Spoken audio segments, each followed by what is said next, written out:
In 2013, President Obama mainstreamed a term that had existed for a long time in marketing and amongst political scientists. The term is permission structure. It's defined by the website Model Thinkers with a very good definition. A permission structure, quote, provides an emotional and psychological justification that allows someone to change deeply held beliefs and or behaviors. Cardi fans, meet Kendrick. Kendrick fans, meet Cardi.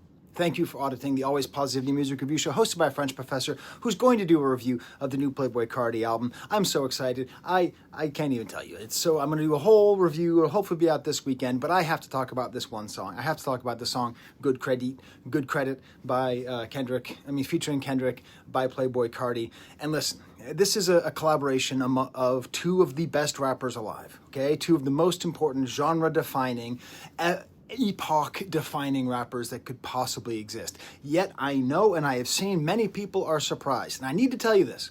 If you are surprised by Kendrick Lamar featuring on a Playboi Carti song, it means one of two things. Either A, you underestimate Playboi Carti, or B, you underestimate Kendrick Lamar, all right? That's the issue. You are underestimating these artists if you think they shouldn't work together. And this song is proof that they should. This song shows this is what a collaboration can be. Now listen, I'm not going to do a forensic analysis of all the Drake disses. I'm sure there's going to be a lot of great people out there doing that, and that's not really what I'm here for. I'm not really here for the exact content of the lyrics. I'm more interested in the form of the song, the message of the song's existence, not the words themselves, but the fact of the words. What is the meaning of this feature? When Kendrick Lamar told us last year on September 11th that he was going to watch the party die, and many of us interpreted that in a certain way, assuming that he was really talking about the death of mainstream rap. You know, Atlanta rap is the party with the mollies and the parties and the sticks and the shooters and the BBLs and the slime and the slime and the slime and the slime, all that stuff, that was what was dying, that Kendrick was officially declaring that the era of kind of trap, mindless criminality and high repetition, hypnotic rapping, that's all over, and Kendrick, the lyrical god, is going to save hip-hop. But guess what Kendrick is telling you? The same thing he told you when he put Kodak Black all over Mr. Mile and the Big Stepper. Kendrick Lamar is not going to be the way that you are given a permission structure to attack black culture. He's not the guy. I'm sorry. He's not the guy. All right? This is apropos. No, it is apropos. Recently, Absolutely did this whole video attacking Stephen A. Smith, which is interesting. I kind of like Stephen A. Smith, but I think her points were really good. Her points were that often Stephen A. Smith is used to attack black athletes in ways that white commentators don't feel comfortable. So in a way, he ends up becoming a voice of the racist sports fans and sports commentators that is a way that is safe. Kendrick did not say, I'm going to watch the party die as a way for everybody to just say, ah ha ha, oh, that's what those people do, and they're not going to do that anymore, and we are going to politely clap for Doechii at the NPR Tiny Desk concert, and we are going to politely clap for Kendrick Lamar. He's not saying that. He is not saying Kendrick Lamar is not the tool to destroy popular black culture. He's not the guy. That's what this is saying. And now listen. And he's saying Playboi Carti. I feel vindicated, okay? Maybe you've seen me on Culture United, where me and Jeremy Hecht, we hold it down for Playboi Carti. You know, a lot of those guys aren't a big fan. Makes sense, you know? He's a hard guy to appreciate. The tiny voice is what Curtis King talks about. FD Signify did an amazing video series where he tried to get into Playboi Carti and he couldn't. So, you know, like, it does feel kind of vindicating, because from the first time I heard him, I understood there was something different. There was something better. There was something about him. Now, I'm not like a stan, okay? I don't own, like, Vamp shirts. My son does, but I don't own a Vamp shirt. I'm just someone who really admires him and can see the vision, the artistic fortitude. He is not somebody who does what is popular. He is not chasing trends. He is a true artist. He just happens to look like and maybe sound like the party, just sort of generic Atlanta stuff. But if you really pay attention and you really study what he does, you understand what I understand and what many people understand and what Kendrick is asking you to understand, that Cardi is a level above. He is a true master of vibe rapping. But the thing is, you can listen and tune out, or you can tune in. That's what he does. If you tune in, you hear the tons of flows, so much personality. There's just something ineffable, something really real and mysterious that he is able to give his rap music. You know, he's able to scratch two itches at once. If you want to like listen to Lil Uzi Vert or Young Thug, you know, like I guess those are two different inches. He can do that. But then if you want to listen to like Blady or Young Lean, he also has that. Like he's able to do so much. And now Kendrick has given his official stamp of approval on Playboi Carti, and everybody is listening to it. So is Kendrick going down to Atlanta to get a few dollars? Is he trying to swagger jack? Is he a colonizer like he accused Drake? No, of course. He is not a vampire of the vamps. He's not a vampire. He is providing the proper permission structure. You see, what a white supremacist society wants from an artist like Kendrick Lamar is for him to be a good one who we can applaud, therefore giving us the permission to denigrate people who do not do that, to look down on Atlanta rappers and trap, okay? That's the permission structure that we want. Not we, I mean the white supremacist super system, right? Instead, Kendrick is giving us hip-hop heads who are more as excited for the Billy Woods album as we are for the Playboi Carti album, for us nerdlingers of the hip-hop world, people who love lyrical hip-hop and who love meaningful hip-hop. He's giving us permission structure. Hey, are you Cardi-phobic? Come on in, check it out. Listen. You're going to hear what he did. Remember about a year ago?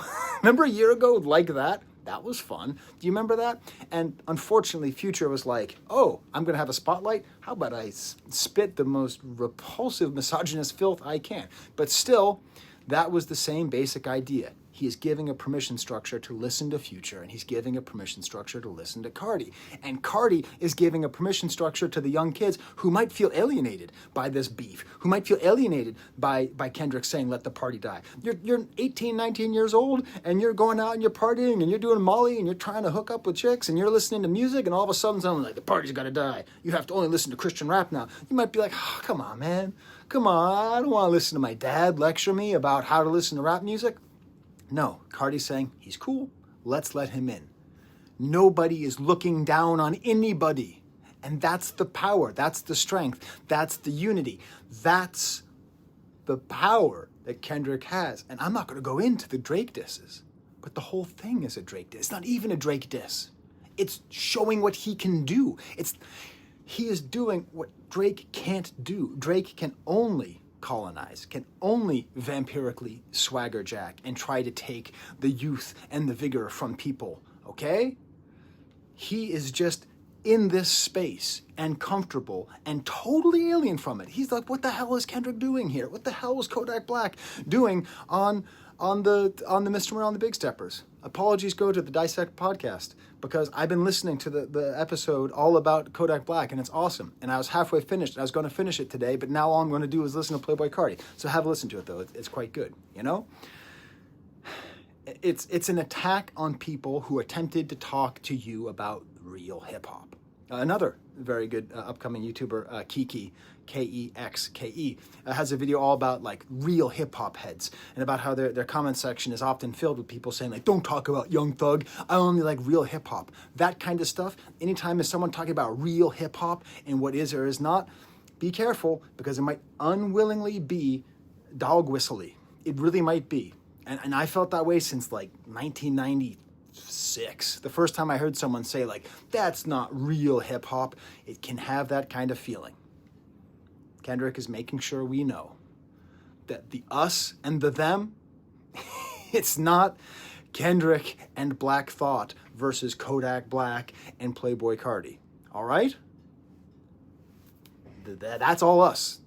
I don't mean me, us. I mean Kendrick's us, okay? I still don't know if I'm a part of us. I'm a part of some us's, but not all us's, okay? It's complicated. So let's get to the song, huh? First of all, it's produced by Cardo Got Wings, at least according to Genius. I don't know, the song just came out. Stay tuned to the end where I will tell you the X-rated version of how I listened to the song for the first time. Cardo Got Wings, he's not an important producer. There's no symbolism of that.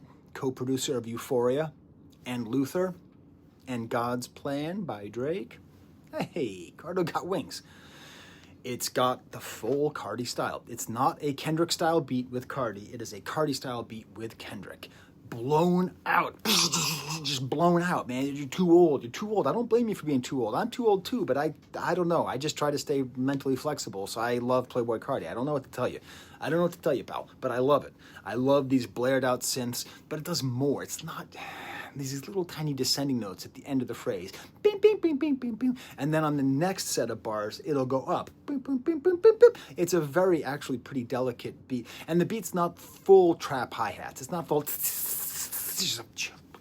Chill out on the hi-hats. Chill out on the hi-hats. Okay?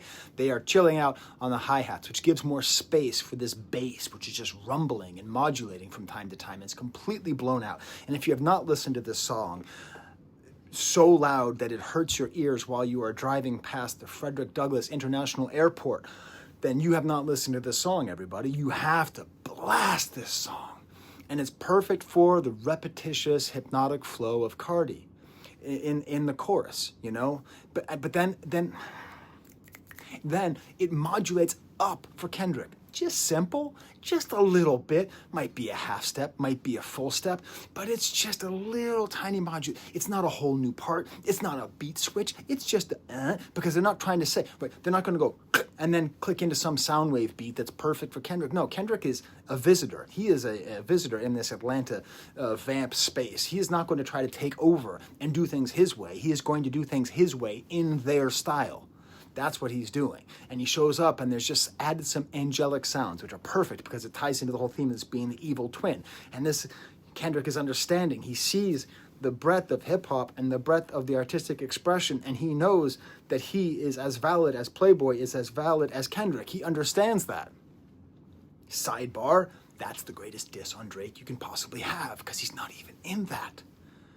You thought he was against everybody, Drake? No.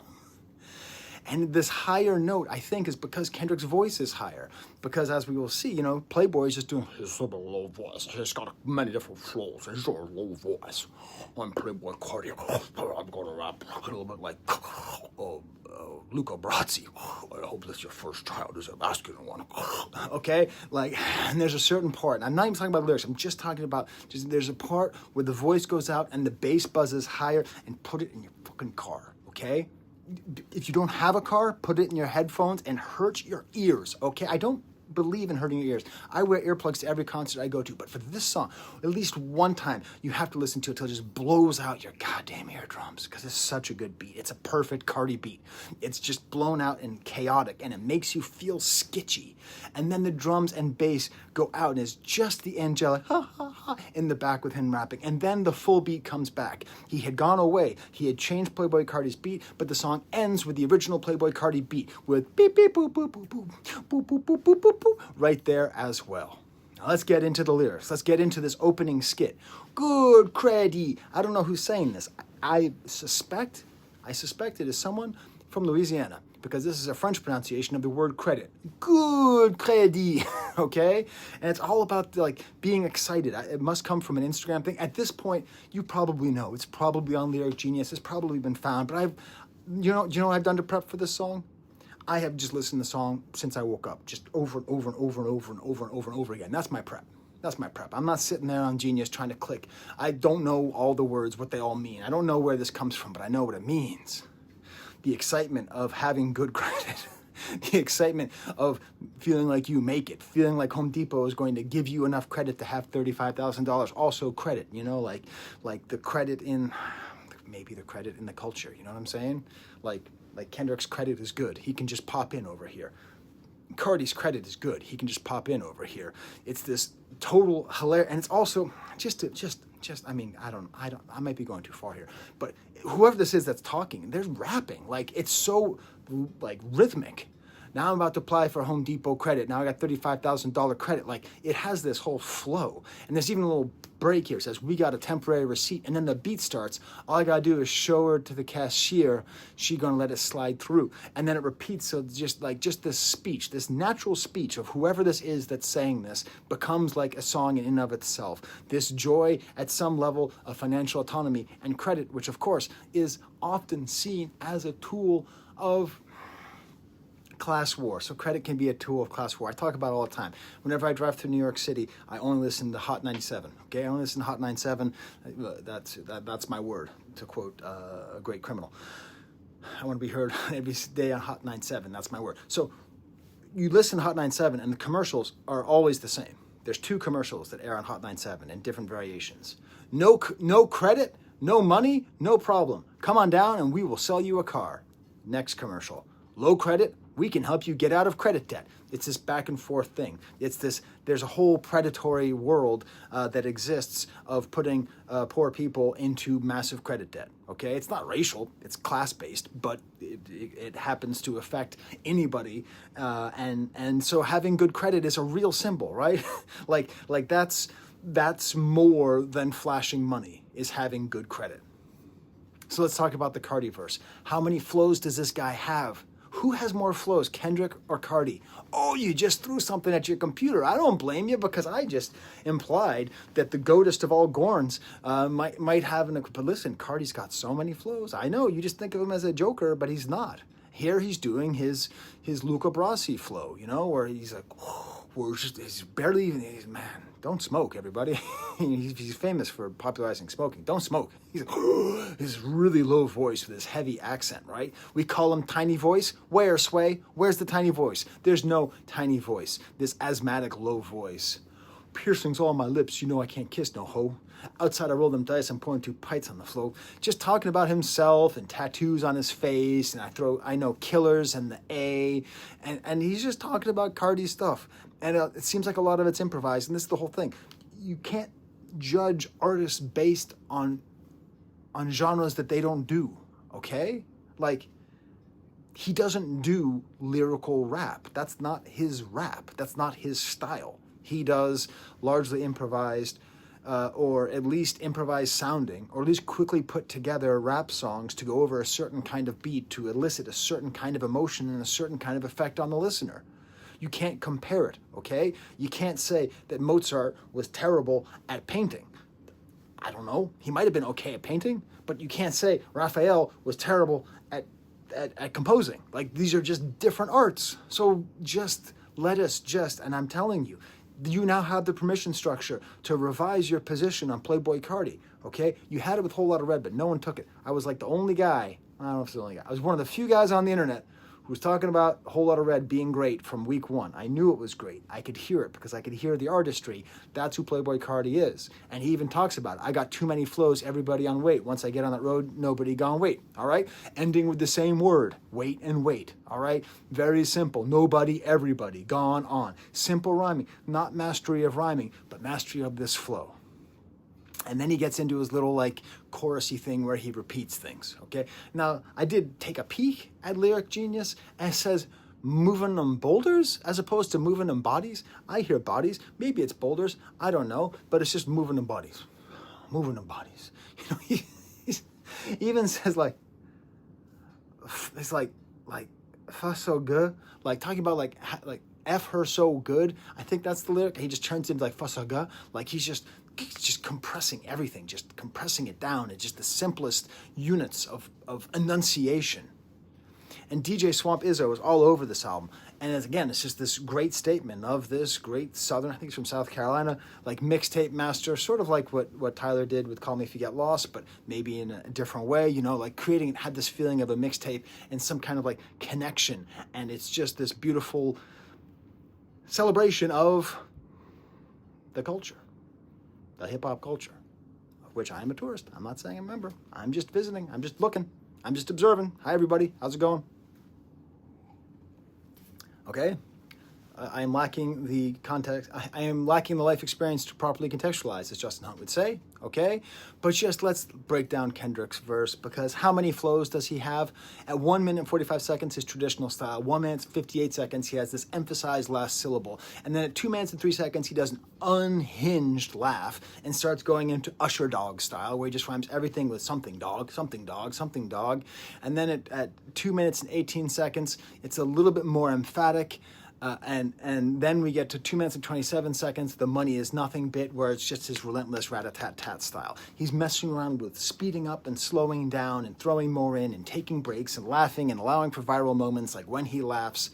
And what's great is that he builds right off of Playboi Carti. This is not some kind of feature. This is just like he did on GNX, where the features are built in. He's not just being sent a stem and then delivering something back. He's building on it. So you have Playboi Carti, who is saying, moving them bodies, and then sort of out of nowhere saying sins on my body. And sins on my body is the kind of thing that Kendrick talks about, like, sins and remorse and guilt and morale and steppers and big, all right?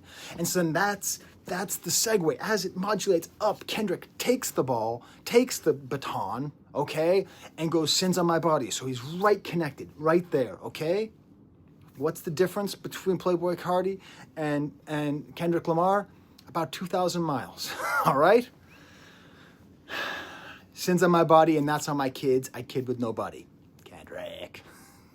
You thought I swear to God, Kendrick, we have not forgotten how good you are. You don't have to remind us every week. You know what this is? The vamps and the boogies we jug through the party. The vamps, which are the fans of Kendrick, of Playboi Carti, and the boogies, referring, I guess that's what he's calling his super fans now, because he calls himself the boogeyman. I gotta admit, I'm not really comfortable with this term, because that's also sometimes a racist slur against black people. So maybe that's on purpose. Because that way I don't say it. I don't. But still, it's beautiful. Showing jug through the party. He watched the party die. But don't worry, Playboi Carti fans. He's not the party. All right? Drake's the party. That fake-ish is the party. That's the part that's dead. You still want to party with real, authentic Black American culture at its absolute creative, artistic peak. No one is stopping you. To the contrary. You've been given a permission structure to enjoy it. And then my favorite part of the whole thing is Swamp Izzo coming in and saying, what you listening to is that, and then it cuts off, and there's no answer. Okay, it says homicide, but I don't think that's it. I think it's just like, what you listening to is that, because you're like, what are you listening to? Because the first time you listen, you're like, what am I listening to? How is this possible? How did this happen? It's because we underrated Kendrick and we underrated Cardi. The paddock is flooded. I'm way over budget. I lose it on tour. I would have said FU2, but I knew what that list was for, so I assume this is a reference to 50 Cent's enemy list of Drake, and it's fine. He's just laughing. He's having all sorts of fun here, and then streets ready for this shit right here, right there. DJ Swamp Izzo just says the streets are ready for this. This is what we need. This is the next thing that Kendrick needs. Kendrick needs to not only save hip hop by making good hip hop again, but by making sure that people who think that good hip hop is bad hip hop appreciate that different style of hip hop is good hip hop as well. And then in the back they say, drop. I don't know if that's making fun of Drake. I don't know. The number says nothing. The money is nothing. I've really been held my promise. Say, Kenny been heavy out west. I carry the weight. I'm Luka Doncic. It's Doncic, by the way. Properly pronounce it, Kendrick. 0 out of 10. Not good. So does that mean that he recorded it since Doncic was given to the Lakers by the GM, by Adam Silver? When that happened? Do you remember that time when the team was given like one of the best players just for funsies? Remember when that happened? Conspiracy theories is given. Is that about the Luka trade? Maybe. There's lots of conspiracy theories there, like one I just said. I must admit it, you got the wrong person. They bundle in main Chicago slang, which one of you ends a merchant? Oh my God, so I had to look this up. Merchant is Chicago slang for like truth, like factual evidence. So he's talking about people who steal slang and like, which one of you is going to merch it? Which one of you is going to sell Chicago slang? He's still talking about culture vulture behavior. He's still talking about colonizing behavior, but he's not talking about Atlanta slang. He's talking about Chicago slang, and he's using the word merchant, which means to sell. He's literally talking about it. Now listen, it's said on Lyric Genius that Drake uses that term sometimes. I don't know if this is an attack at Drake. I know it's an attack on Drake, but again, it might be a symbolic attack on Drake. Merchant. And he repeats it over and over again. And why is he repeating it so many times? Why does it sound so weird? Because he's not on home turf. This game is in Atlanta. He's playing the Hawks, okay? He's playing for the Hawks, not the Lakers right now, okay? That's what he's up to. He's gonna try to have kind of Cardi my evil twin. Cardo my evil twin. He's being repetitive and hypnotic and kind of dumb, kind of silly, just like they are in Atlanta, because he's trying to adapt. He's trying to play with them. Also, if you never heard the song Evil Twin by Mode Selector, oh, you're welcome. Back to back. Listen, I'll put a link in the description. It's a German techno song, but when you hear Evil Twin, Evil Twin is the master. It's the best. My skin is smoother, my teeth is whiter, my stride is longer, my thoughts is brighter. This feels to me like this has to be a callback to Black of the Berry, where he sort of defines his features, but this is in a different way. He's not just describing features usually attributed to people of African descent. It's more just like about him, just being just like smooth skin and white teeth. The hate get realer, the love get faker, but when you is this great, that's how you should like it. Why doesn't he rhyme? Why doesn't one of the greatest rappers of all time rhyme? Because he knows. He's in Atlanta right now. He doesn't have to rhyme. Rhyming's important. Rhyming is one of the bedrocks. Everybody read Adam Bradley's The Book of Rhyme. Do yourself a favor, or watch my video. I'll include a link to that in the description as well, if I remember. Okay? All about the Book of Rhymes. It's great. The rhyming skills is great. The hate get real, love get fake, but when you this great, that's how you should like it. Almost sounds like a non sequitur. He's just saying that the way things are, the way he is the way it should be. This is great. He accepts all the hate, he accepts all the smoke, and here he is releasing an absolute top shelf banger. Just so banger. I don't like that word, but it bangs. It bangs like, what was that guy's name? She bangs. Kenneth Hung? Is that his name? William Hung? It bangs like William Hung, okay? It's Ricky Martin banging. This is getting worse by the reference. So all night, my daughter wakes up like every couple hours. And so when she wakes up, my wife wakes up and feeds her. And then I just kind of wake up and I have to be ready in case I need to rock her back to sleep. And so every time I check my phone. Album's not out. I'm like, I guess it's not coming out. Then this morning at 7:30, I woke up and it was out. It wasn't even on titles on YouTube. And I figured out what the song was with Kendrick and I listened to it. And I was brushing my teeth and I wasn't wearing any clothes. And it was just, I was dancing so hard. I was so happy. Like, it's spring and I'm so happy that the sun is out, but I just had this great transcendent moment, just absolute goofiness, you know? But like, that's the joy. This song is just rap joy. It's hip hop joy. It's everything. Like, this is what we're fighting for, everybody. All right, now I get to listen to the rest of the album. Whoo! Ta-da. All right, there's the camera.